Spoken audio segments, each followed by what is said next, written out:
Okay, so this PBL, you guys have found out today that you guys are going to be doing a science fair. And when you do a science fair, you basically are walking through the scientific method. So today we're going to focus on just a couple of parts of the scientific method. But basically what the scientific method is a series of steps that are used to investigate a natural occurrence. And another word you could use for natural occurrence is basically a problem. Here's what I want you doing for your assignment.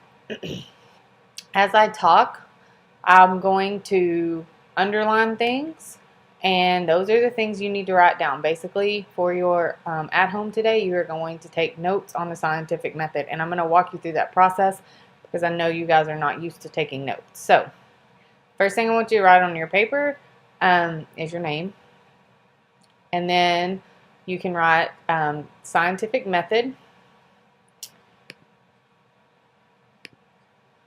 So we have scientific methods in red there. Okay, and then you can put a dash like this, sort of like you would write definition. And then for that, just write a series of steps that are used to investigate and you can either write natural occurrence or you can write problem.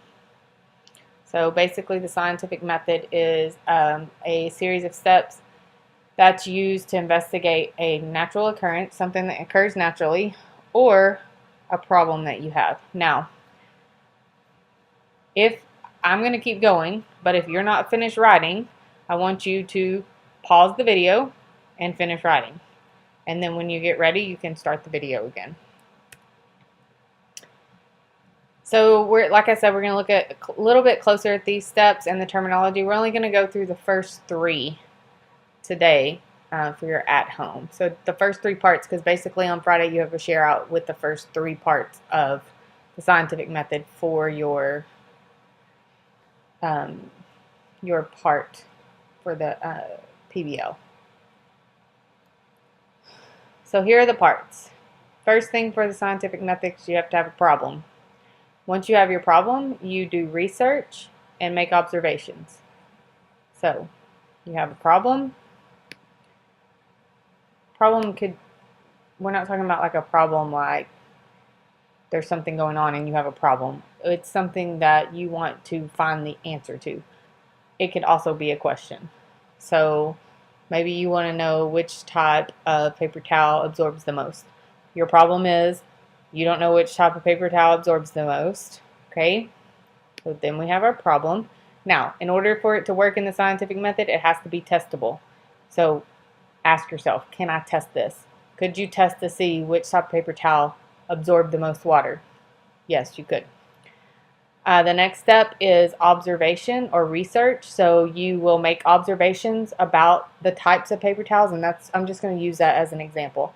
So you can make observations about what the paper towels look like. Some are thick, some are thin, some are big, some are small.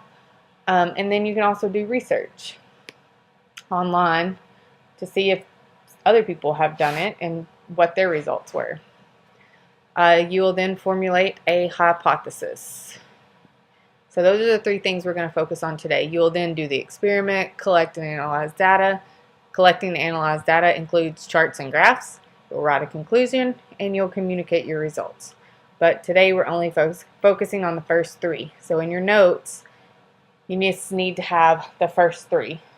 So you can write scientific method, and then you can write the steps for the scientific method, and then problem, observation, formulate hypothesis.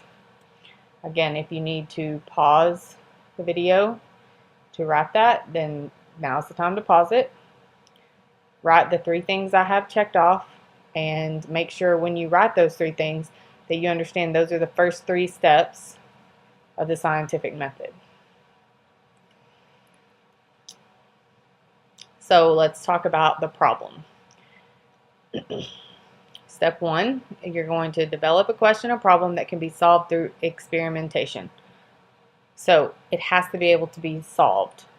It can't be something, I mean, even especially on your level, it can't be a problem or a question about outer space, because there's no way for you to actually create an experiment to test that.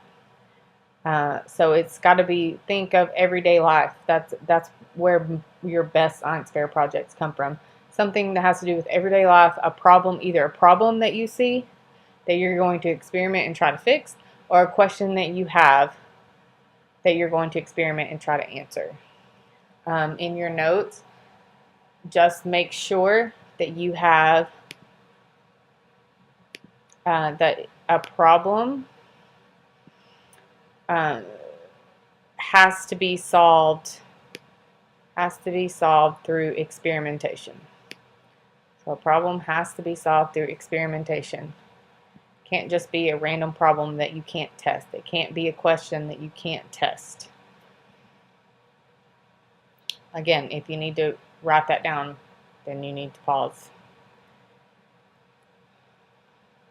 Your next step is observation and research. So you make observations and research your topic of interest. When you make observations, just so you know ahead of time, so you maybe can be writing while I'm talking. Observation and research, it's already underlined there for you, just write it. When you make observations, you need to research your topic. Or actually, when you make observations, you can make observations by just looking.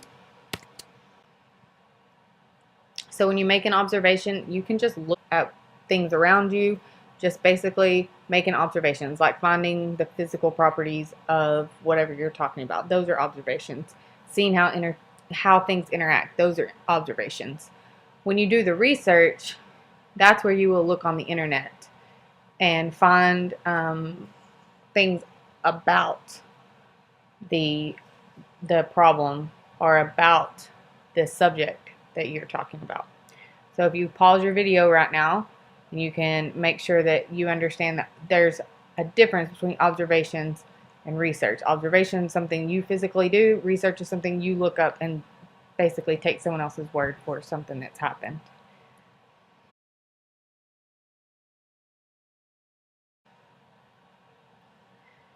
Okay, so does anybody remember the next step? All right, the next step is you are going to formulate a hypothesis. So a hypothesis is you're going to predict a possible answer to the problem or question. So let's use the paper towel for example. You have 3 brands of paper towels. So you observe that one brand is really thick, one brand is really thin, and one brand has designs on it, imprinted designs on it. From that, you maybe make the assumption that the thick brand is going to absorb the most water because you observed that it's thick. So basically a hypothesis is an if-then statement. If I use the thick brand of paper towels, then it will absorb the most water. What you're talking about there is the fact that you made an observation it's thick, so you assume it being thick is going to allow it to absorb more water. So you have made an educated guess that this one is going to absorb more water. So a hypothesis is an if-then statement. And here's an example. If soil temperatures rise, then plant growth will increase. So they have observed that when it's hotter, plants grow faster, and so they're assuming and making an educated guess that if you increase the soil temperature, so raise the temperature of the dirt basically, then the plant will grow faster. That's all a hypothesis is, but in your notes you need to make sure that you have that step 3 is a hypothesis, and that it will help you predict a possible answer to the problem or question, or it is actually your prediction. It is an educated guess. So you can just, you don't have to use the example. You don't have to use the example, but you need to write what's on this slide about the hypothesis. Okay? Just as a quick review, in your notes when you turn in to me, you need to have what the scientific method is. You need to have the first three steps of the scientific method: the problem observation, and hypothesis.